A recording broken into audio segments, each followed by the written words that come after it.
itu tuh Cuplikan Power Puan episode kali ini. Padahal sebenarnya belum waktunya ini. Belum waktunya dan memang nggak ada indikasi untuk harus diinduksi. Oh, oke. Jadi semuanya diinduksi. Terus apa namanya, kalau Kak Giska tahu ada proses persalinan yang namanya didorong dari atas, itu kan sebenarnya udah nggak boleh lagi. Cuman waktu itu tuh semua empatnya tuh didorong sampai robek vaginanya. Waktu riset itu aku nemuin ada yang dipukul, terus ada yang ya dicaci maki kayak gitu sih, dibilang kayak aduh kalau misalnya ibunya lemah gini mah ya udahlah nggak usah lahiran aja mbak gitu. Selamat datang di Power Puan.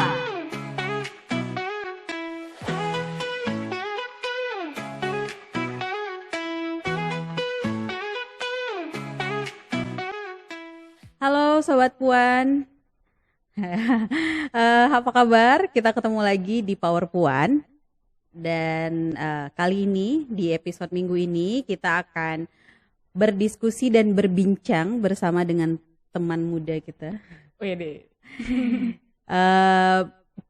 Kita akan membahas terkait dengan kekerasan obstetrik.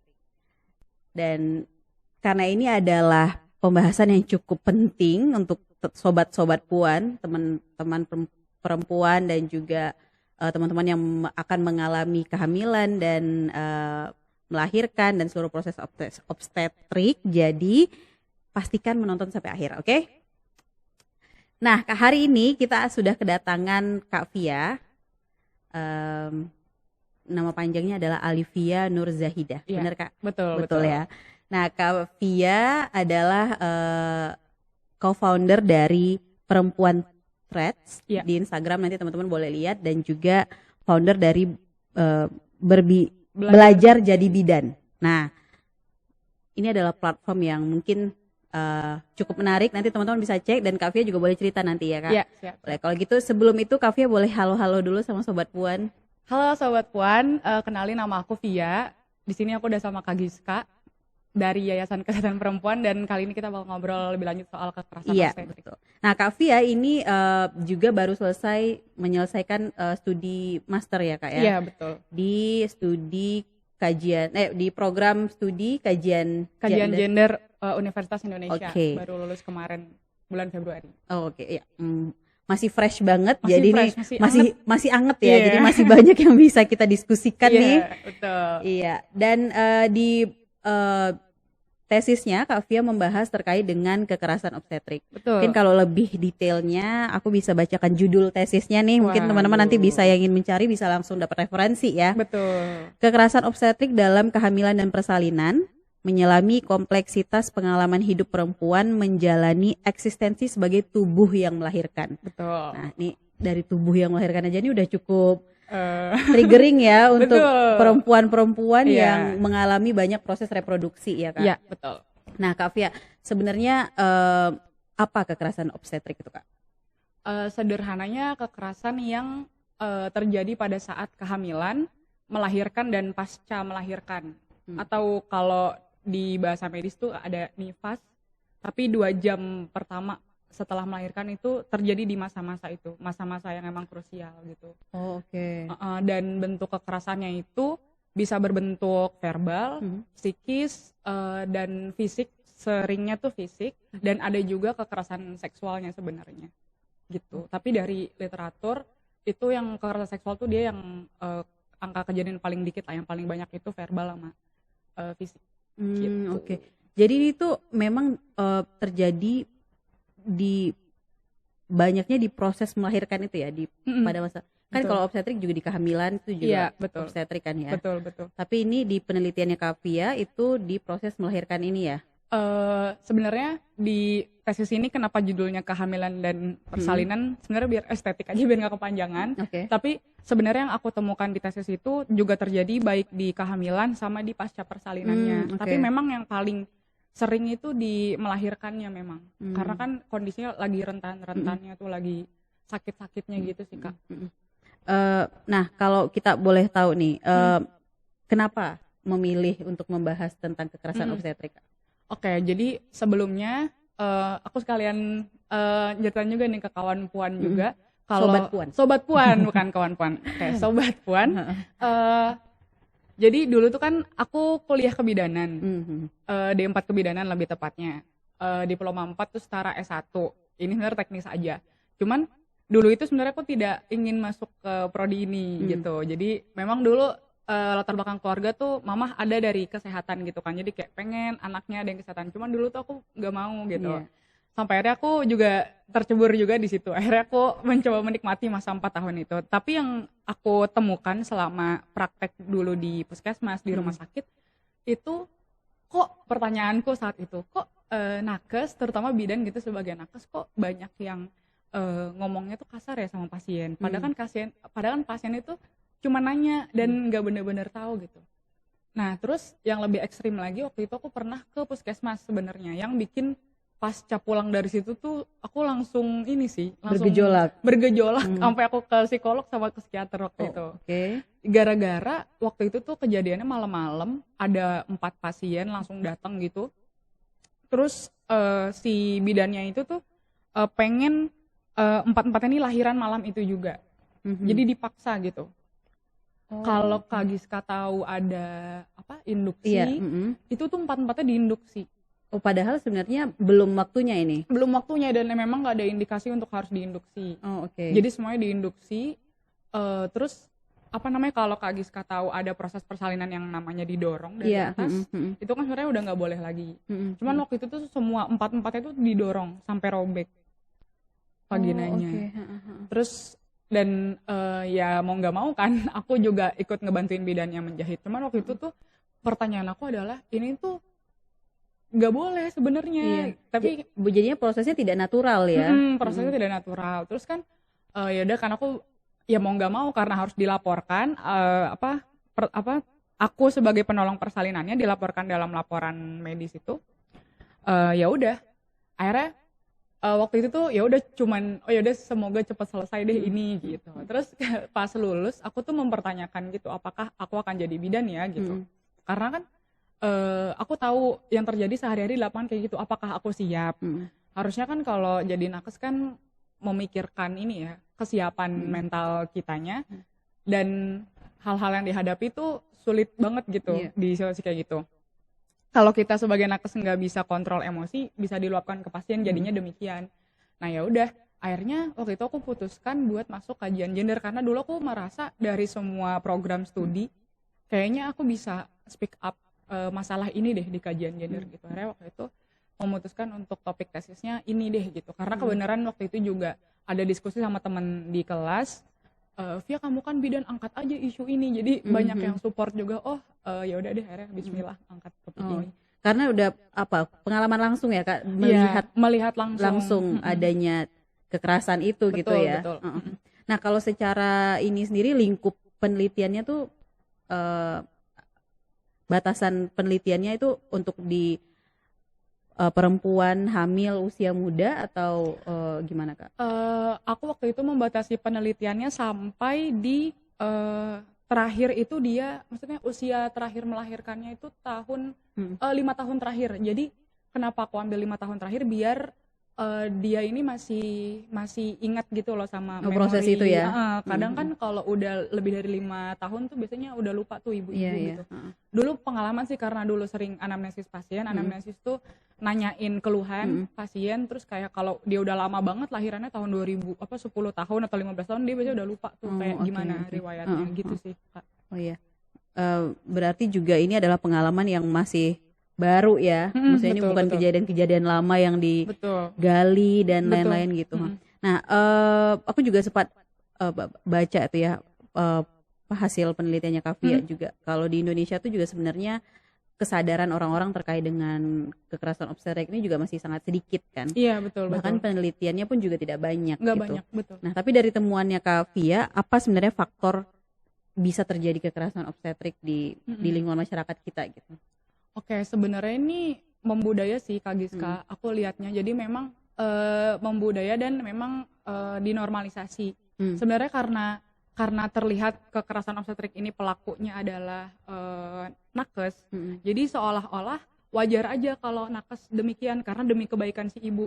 Biasanya sih itu sih narasi yang sering digaungkan di teman-teman kebidanan, kayak ya nggak apa-apa aku marahin dia, yang penting ibu ini tuh paham ngerti gitu. Jadi ada asumsi di mana kalau tidak dimarahin tidak mengerti gitu. Jadi ya udah akhirnya terus menerus seperti itu. Nah, mulai dari budaya yang kayak gitu, dan ketika aku kuliah kajian gender, aku ngelihat relasi kuasa antara bidan sebagai nakes ke pasien ini memang timpang gitu loh. Biasanya kan kalau perempuan-perempuan yang lahiran di bidan, klinik bidan, praktik mandiri bidan, terus di puskesmas itu kan mereka biasanya nggak punya banyak uang gitu, kasarannya gitu. Datang dari kelas menengah bawah yang mereka ya udah yang penting lahiran murah gitu. Mereka nggak mikir apa ya, kalau orang untuk pelayanannya gitu-gitu ya. Servisnya baik nggak, ramah nggak, itu mah belakangan gitu. Yang ada di pemahaman masyarakat awam kan nakes ya melayani gitu. Cuman kan faktanya nggak demikian. Itu juga sempat dimention sama salah satu informan aku sih. Dia bener-bener syok banget ketika ngalamin kekerasan obstetrik itu, di mana waktu dia, karena dia waktu itu lahirannya pas COVID 2021, dia tuh dibiarin di ruangan gitu. Didiemin, kesakitan sampai pembukaan 10, udah gitu pas pembukaan 10 dia dimarah-marahin. Dia punya ekspektasi nih, harusnya kan nakes itu melayani, melindungi. Kok aku kayak yang bikin aku teriris tuh waktu lagi wawancara sama salah satu informan, dia bilang aku tuh rasanya mau mati tahu Kak gitu. Kayaknya kalau aku mati bidannya nggak tahu deh.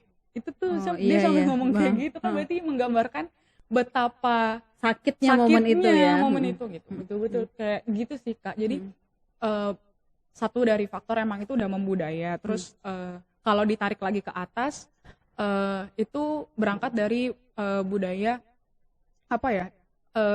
dunia medis itu sendiri atau dunia kesehatan sendiri itu sebenarnya dunia yang sangat maskulin sih kalau aku bisa bilang. Maksudnya maskulin tuh apa? Jadi melihat perempuan tuh sebagai objek, dan nakes ini tuh sebagai orang yang bisa punya legitimasi untuk ngapa-ngapain tubuh perempuan gitu sih Kak. Gitu sih kalau sederhananya ya. Mungkin dua faktor itu sih yang paling utama gitu. Tapi memang kalau dilihat mungkin kalau secara kayak Kak Fia bilang di awal tadi, yang biasanya kan dalam kasus kekerasan memang yang terlihat tuh yang punya relasi lebih kuat ya, betul. Melakukan di konteks ini tuh tenaga kesehatan menjadi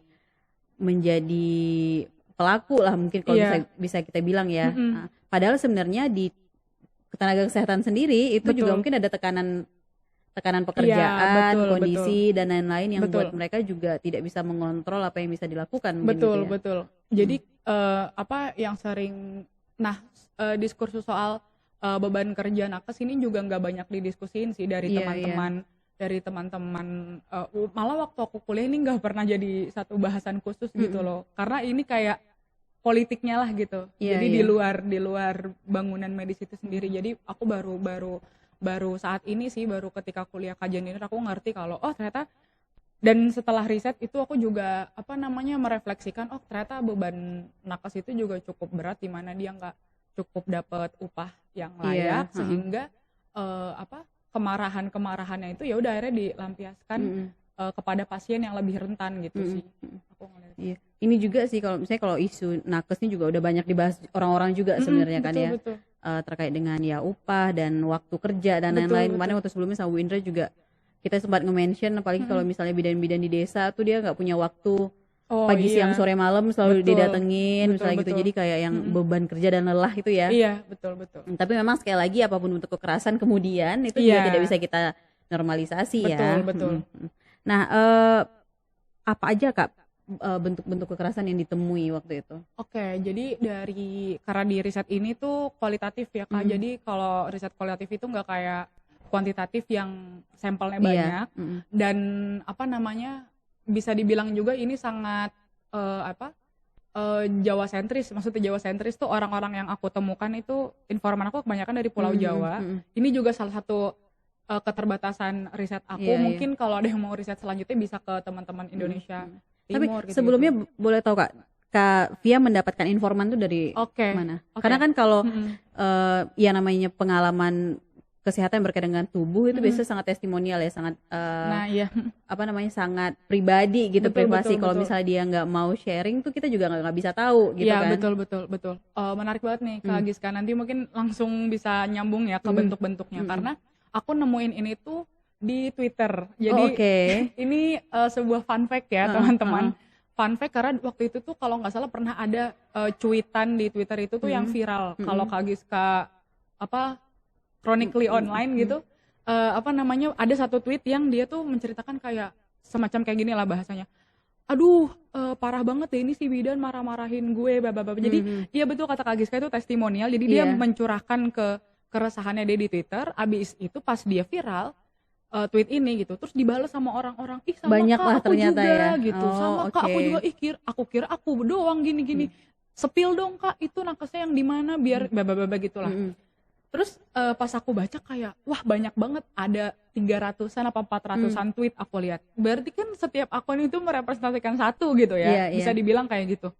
Terus sebenarnya aku lihatnya kayak sebenarnya fenomenanya sudah terjadi, cuman belum ada labelnya aja. Label ini tuh belum dikenali kekerasan obstetrik itu. Nah, bentuknya kayak gimana? Pas aku scroll tweet itu memang bentuk-bentuknya sama persis kayak yang di literatur aku temui dan apa yang aku alami waktu di puskesmas. Memang si perempuan itu tuh akhirnya cerita kalau iya masa bidannya ngomong kayak gini, waktu bikinnya aja enak kok, waktu lahiran sakit sih, sakit-sakitan gitu. Satu. Terus yang kedua misalnya kayak Bu ngedennya kurang kenceng, makanya waktu sebelum pembukaan 10 jangan teriak-teriak gitu. Padahal kalau ibu-ibu yang baru pertama kali lahiran itu memang sakit banget Kak gitu kan. Maksudnya dan dia nggak mengerti juga dengan tubuhnya kan. Iya, dia nggak mengerti, itu pengalaman pertama, siapa yang mau ngajarin gitu kan. Terus apalagi yang paling sering di waktu di Twitter temuin, mostly kayak gitu sih. Tapi waktu yang pas riset itu ketika aku tanya lebih dalam, itu lebih sih Kak. Kayak ada salah satu informan yang dia tuh detail banget nyeritainnya. Aku tuh dipukul Kak, di paha, di pantat, terus di mana ya? Pokoknya kalau misalkan lagi posisinya kan ngengkang gitu kan, kayak ngangkang gitu, terus tuh pahanya tuh ditarik. Jadi dia bilang paha aku untuk tuh memperbaiki posisi gitu ya. Yang mana sebenarnya kan posisi persalinan itu kan nggak harus mengangkang gitu. Kalau sebenarnya bidan tuh aslinya diajarin Kak, kalau melahirkan itu tuh bisa sambil duduk, sambil berdiri gitu.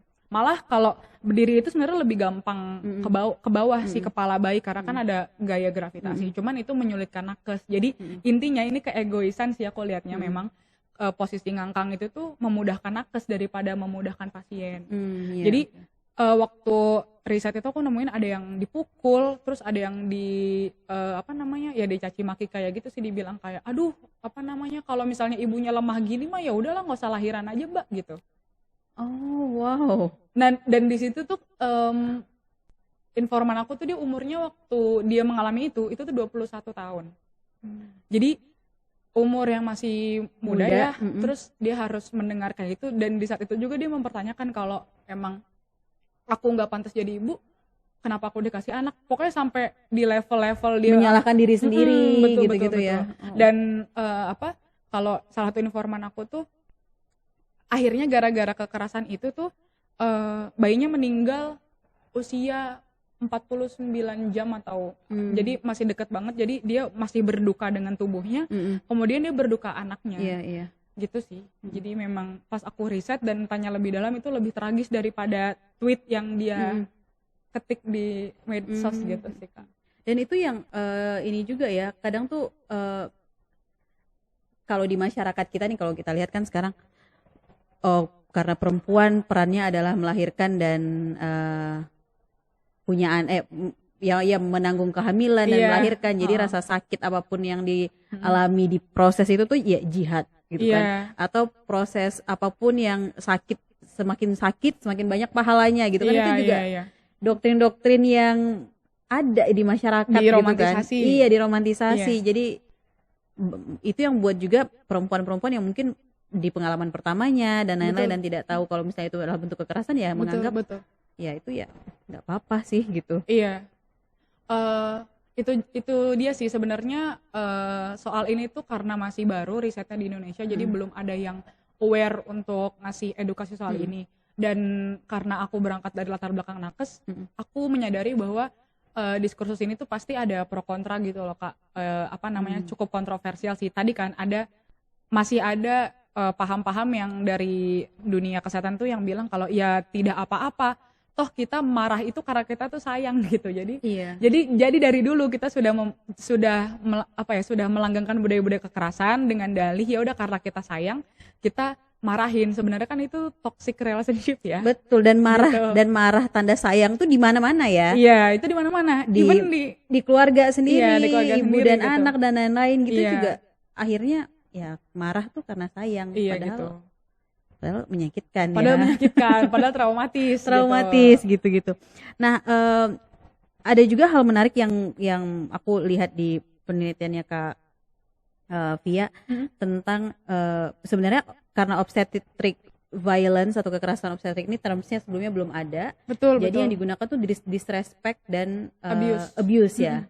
Itu karena apa disrespect dan abuse-nya tuh mungkin Kak Oke. ini bisa cerita Kalau nggak? kita kalau kita diskusi soal politik namanya, politik istilah lah kita bilangnya, itu tuh emang masih jadi perdebatan di kalangan akademik gitu. Oke. Jadi waktu itu ada salah satu paper yang aku baca dan aku jadikan referensi juga di tesis aku tuh, di mana sebenarnya ada 3 istilah yang masih dipakai sampai hari ini. Obstetric violence, mistreatment, sama disrespect and abuse. Oh, oke. Nah, kenapa akhirnya aku memilih term kekerasan obstetrik? Karena ini menggambarkan sikap politis aku sih. Jadi ternyata di antara diksi ini nih banyak ininya lah, banyak filosofinya. Kalau mistreatment itu seolah-olah kekerasan itu tuh salah ini aja, salah treatment aja. Kayak ketidaksengajaan. Jadi ada kesan kayak gitu, makanya beberapa peneliti tuh nggak mau pakai kata-kata mistreatment. Tapi beberapa peneliti yang pakai kata-kata mistreatment itu mostly datang dari teman-teman nakes. Jadi memang di frame lebih halus gitu, nggak kayak obstetric violence gitu.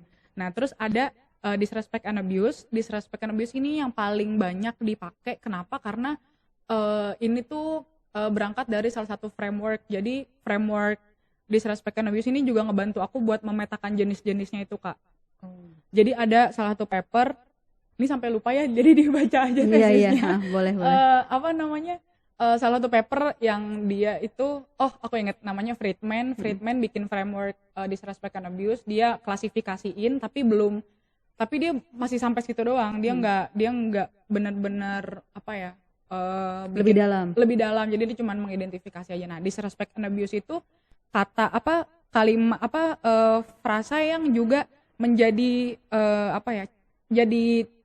menggambarkan itu. Udah mulai ngangkat ininya nih, udah mulai ngangkat aspek-aspek kekerasannya. Cuman masih dalam koridor yang aman karena ada disrespect, tidak menghargai itu, and abuse, pelecehan atau kekerasan. Jadi digabungin gitu sama dia. Nah, terus muncul lagi obstetric violence. Obstetric violence ini sebenarnya pertama kali diakui di Venezuela. Jadi di Venezuela itu aktivis-aktivis di sana tuh cukup gempar sih mendobrak kalau ini tuh namanya kekerasan obstetrik gitu loh. Jadi akhirnya mereka sampai punya undang-undang khusus untuk kekerasan obstetrik. Jadi itu sih yang aku apresiasi. Jadi karena sejarah penamaan itu akhirnya ya udahlah aku pakai kekerasan obstetrik gitu. Berarti itu juga term yang juga digunakan tapi bagi sebagian orang ya, betul. yang menggunakan disrespect dan abuse itu. Iya, betul, karena betul. Aku melihatnya menarik tuh karena dia menyebutkan disrespect sih di situ. Berarti kan iya. ya mungkin tidak menghormati pilihan pasien atau menghormati tubuh pasien gitu ya. Betul. Nah, itu juga kayak yang mungkin setelah teman-teman atau sobat puan tahu terkait dengan term terus yang segala macam disebutkan sama Kak Via tadi juga terkait dengan kekerasan obstetrik, sebagai perempuan mungkin juga teman-teman sobat puan bisa mengenali gitu, apalagi mungkin yang baru melahirkan atau akan melahirkan, mulai notice gitu. Mulai notice ya, harusnya bisa mulai notice apa saja ketidaknyamanan yang dialami betul. di proses obstetrik ini, kehamilan, persalinan dan pasca persalinan ya, nifas itu. Nah, aku juga sebenarnya itu juga banyak cerita dapat cerita pengalaman juga dari teman-teman terdekat gitu terkait dengan kekerasan di masa persalinan ini, baik yang yang dimarah-marahi gitu ya, atau temanku sendiri nakes kemudian dia memarahi pasiennya dan dia menceritakan ikut tuh dengan kayaknya dengan apa namanya, dengan bilang bangga juga nggak, cuma kayak yang ini aku sudah melakukan ini nih untuk ngingetin pasien gitu. Jadi kayak seperti itu tuh ya nggak apa-apa dilakukan gitu. Terus juga husband stitch ya salah satunya. Nah, betul. Husband stitch ini juga yang salah satu bentuk kekerasan obstetrik yang banyak dibahas sih kayaknya. Betul. Karena udah beberapa kelompok tuh sudah menyadari kalau jahitan tambahan itu itu sebenarnya bentuk kekerasan. Iya. Iya kan Kak? Tapi di penelitiannya Kavia juga ada ketemu itu nggak? Dari informan itu. Karena penelitian kualitatif aku tuh apa ya? Aku posisikan aku tuh bukan sebagai peneliti yang kaku. Pertanyaannya aku arahkan, jadi aku pakai open ended question. Jadi waktu itu aku bilang sama informannya, ceritain dong Kak gitu, apa aja sih perjalanan kakak dari waktu hamil melahirkan gitu. Jadi dia benar-benar cerita semuanya. Jadi aku nggak mengarah kayak ada husband stitch nggak, karena biasanya husband stitch itu tanpa si perempuannya tahu biasanya Kak. Jadi kadang pas lagi vaginanya itu robek karena tadi kan misalkan didorong sama bidannya, udah terlanjur robek banyak, sama bidannya ntar diterusin jahitannya.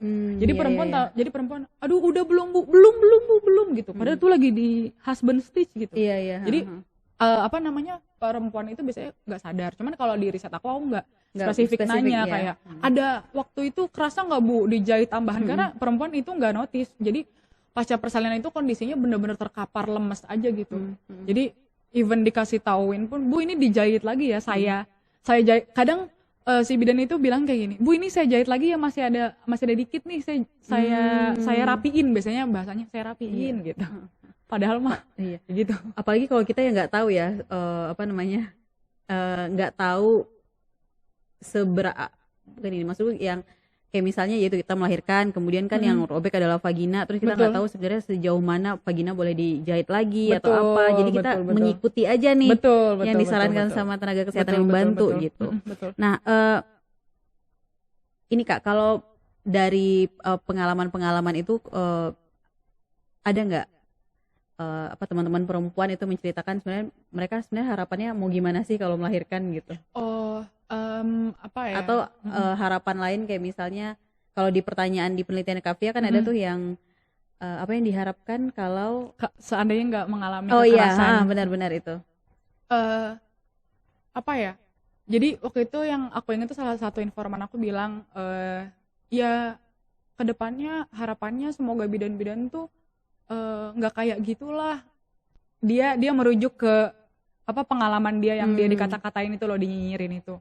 Jadi menurut dia seharusnya bidan itu tuh nggak perlu nyinyir gitu. Maksudnya ya udah laksanakan aja tugas lu sebagai nakes gitu. Kasarannya dia tuh pengen bilang gitu. Ya udah sebagai nakes kan nolongin, selamat. Ya udah nggak usah julid gitu. Jadi menurut dia adalah kalau aku ya bisa menyimpulkan dengan kata lain si informan aku tuh ingin bilang bahwa jangan sampai masuk ke ranah personal. Ya udah maksudnya tuh cukup sesuai dengan SOP profesional aja lah ya. Profesional aja, nggak usah julid yang kayak aduh udah punya anak lagi aja gitu. Karena kan bidan tuh suka kayak gitu. Misalkan karena jarak melahirkannya deket, biasanya suka bilang aduh udah mau punya anak lagi, ntar sesar lagi deh gitu. Jadi kayak ada kalimat-kalimat nyinyir yang menurut informan tuh aduh jangan kayak gitu deh, besok tuh kalau bidan kalau bisa mah menghargai aja gitu Kak, gitu sih. Jangan dia bilang ya jangan julid. Itu kata-kata julid itu sering keluar loh di wawancara aku sama informan gitu sih Kak. Iya. Ini ya tapi memang balik lagi dari semua ini tuh ya memang kita harus melihat dari POV-nya. Ini kan POV pasien gitu. Habis itu POV perempuan yang mengalami kehamilan, tapi mungkin bisa melihat dari POV bidan juga. Betul. Ya balik lagi ya dengan harapan kondisinya lebih baik gitu loh. Jadi kayak yang mungkin ada bidannya kelelahan dan lain-lain, tapi juga kalau bisa ya lakukanlah dengan profesional gitu kan. Kalau aku mungkin di sini bicara untuk mewakili teman-teman bidan, sebenarnya keresahan kami itu adalah biasanya kita tuh udah ngasih edukasi tuh banyak biasanya pas lagi posyandu atau kalau puskesmas itu tuh setiap ibu tuh dikasih buku pink namanya. Di situ kan banyak informasi. Jadi harapan bidan itu ya baca kek gitu loh, greget juga kitanya gitu, kayak baca kek, orang bisa baca juga misalnya kayak gitu. Nah tapi kan kalau dilihat secara helikopter view lagi, ditarik ke atas, literasi di negara kita kayak gimana, itu yang jadi pertanyaan sendiri. Terus kayak apakah perempuan di rumah punya cukup waktu untuk membaca? Kalau disuruh sama suaminya beres-beres rumah, kapan dia baca gitu kan? Paginya harus ngelainin suaminya sebelum berangkat kerja, siang sampai sore nyuci baju, beres-beres rumah, ya. Sampai suaminya pulang ngelainin suaminya lagi. Belum lagi kalau suaminya pengen extend melayani sampai malam, jadi kapan dia baca bukunya gitu kan? Waktu wawancara ini juga pengennya sih aku wawancara sampai 2 kali gitu loh Kak, biar bisa dapet ngegali hal yang lebih dalam lagi. Cuman dari informan tuh bilang kayak, aduh Kak aku di rumah ada suami, atau nanti lagi suami kesini aku harus nungguin anak gini-gini. Jadi hidup perempuan itu tuh dalam konstruksi patriarki, ya udah dia di rumah dan nggak ada waktu untuk baca-baca kayak gitulah gitu. Itu sih sebenarnya dari bidan itu sebenarnya kita merasa kayak udah ada edukasinya, banyak kok sekarang YouTube. Nah masalahnya adalah ya kapan perempuan mengakses aksesnya, itu iya, gitu, betul. Kapan, dan emang semua perempuan bisa punya akses ke YouTube. Karena yang aku temui waktu aku praktek di Kabupaten Bandung aja, ada yang satu rumah itu suami istri sama anaknya handphonenya tuh cuma satu, jadi kayak gantian, jadi informasi posyandu tanggal segini perempuan tuh lewat. Benar. Gitu sih Kak, jadi kayak aduh ini masalah yang sangat sistemik gitu. Jadi ketika aku di kajian gender, aku jadinya nggak mau pure nyalahin perempuan juga gitu. Tapi di sisi bidan aku bisa bilang kita sebenarnya greget aja karena edukasi tuh udah banyak gitu sih. Iya. Complicated tapi harus dibahas nih supaya kita tahu ya. Iya Kak. Nah mungkin terakhir nih Kak Fia, mungkin kalau aku bilang harapan, banyak ya harapannya. Betul. Mungkin pesan-pesan untuk mungkin teman-teman nakes khususnya bidan yang mendampingi langsung proses obstetrik ini secara keseluruhan, dan untuk sobat puan, untuk perempuan atau sobat puan nanti yang akan mengalami kehamilan, melahirkan dan juga di masa-masa itu.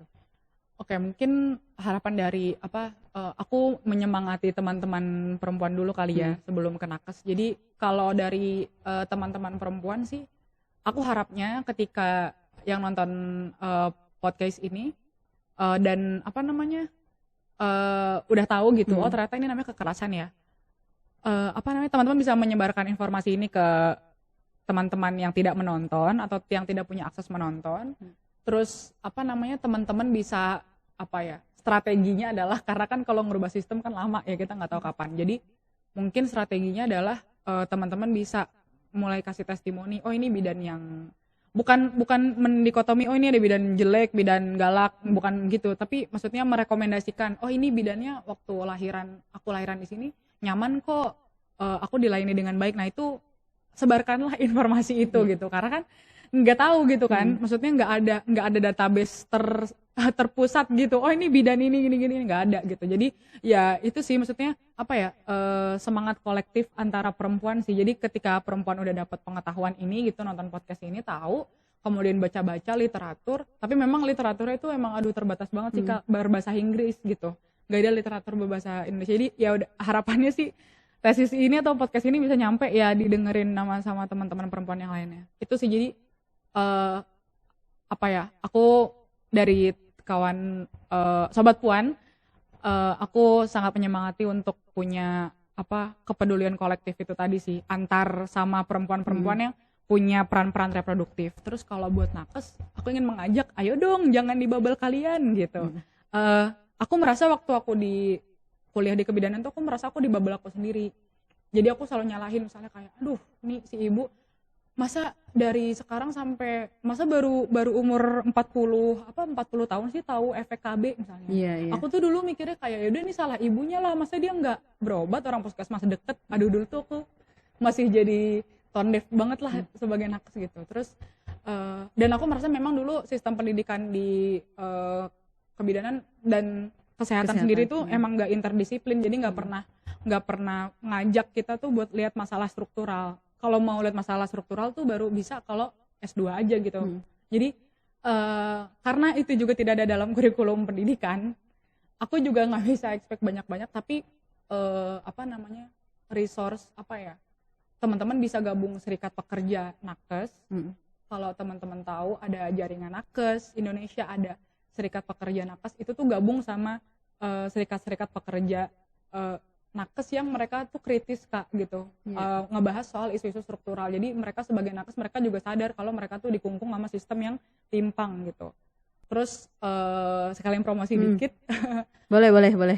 Belajar jadi bidan itu aku bikin juga dengan semangat karena aku tahu biasanya bidan itu tuh karena perempuan terus biasanya memang dikonstruksikan secara patriarkal, dibilangnya aduh nih ibu bidandari gitu biasanya, kayak peran-peran keibuan itu dilekatkan banget lah di bidan itu, gara-gara kan welas asih terus gitu ya, dianggapnya mungkin kayak polos karena nggak tahu apa-apa gitu.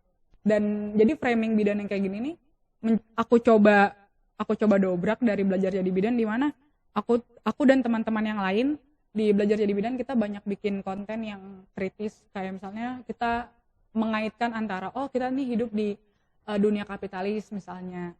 Konten terakhir aku bikin soal privatisasi layanan kebidanan misalnya. Di balik home care sama baby spa iya sih cuan misalnya. Tapi di satu sisi ada loh orang-orang yang nggak bisa dapat haknya, padahal kan ini hak, harusnya kan ini buat semua, tapi yang bisa afford orang-orang yang punya duit gitu sih. Jadi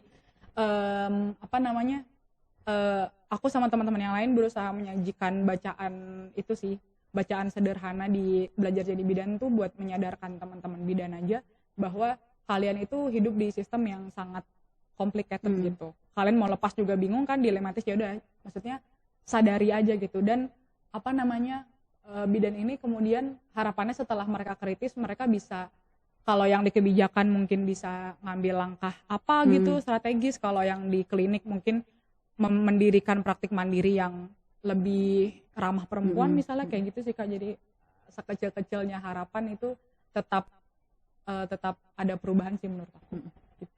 Oke. Terima kasih Kak Fia. Iya, terima kasih juga. Tapi nanti mungkin ada juga bidan-bidan sobat puan yang juga bidan, nanti mungkin bisa sharing juga gitu ya pengalamannya, kemudian betul, juga mungkin dari sudut pandangnya juga boleh sharing. Betul. Atau juga mungkin dari sobat puan yang pernah mengalami kehamilan dan melahirkan, proses persalinan itu. Betul. Mau sharing juga boleh gitu ya. Tapi harapan tadi yang disampaikan sama Kak Fia itu berdasarkan testimoni pribadi ya, maksudnya pengalaman Kak Fia juga ada pengalaman di dunia kebidanan dan lain-lain. Betul. Nah itu juga sangat insightful sih, sangat kuat gitu. Nah mungkin episode kali ini itu saja, kita sudah banyak berdiskusi nih, dan ya kalau dari kita sih semoga kita jadi lebih aware dan kita bisa lebih protektif sama diri kita. Betul. Lebih bisa menjaga tubuh kita, dan kita tahu mana yang nyaman dan tidak, mana yang bentuk kekerasan dan tidak. Nah itu juga harus diketahui. Oke, baiklah, terima kasih Kak Fia. Makasih juga Kak. Semoga kegiatan selanjutnya lancar. Amin. Dan teman-teman yang mau nge-follow Perempuan Threads dan belajar jadi bidan, nanti kita cantumkan di layar sini nama judul username. Username IG-nya ya. Username IG-nya langsung follow saja. Langsung follow saja. Terima kasih Sobat Puan, sampai ketemu di podcast berikutnya. Dadah.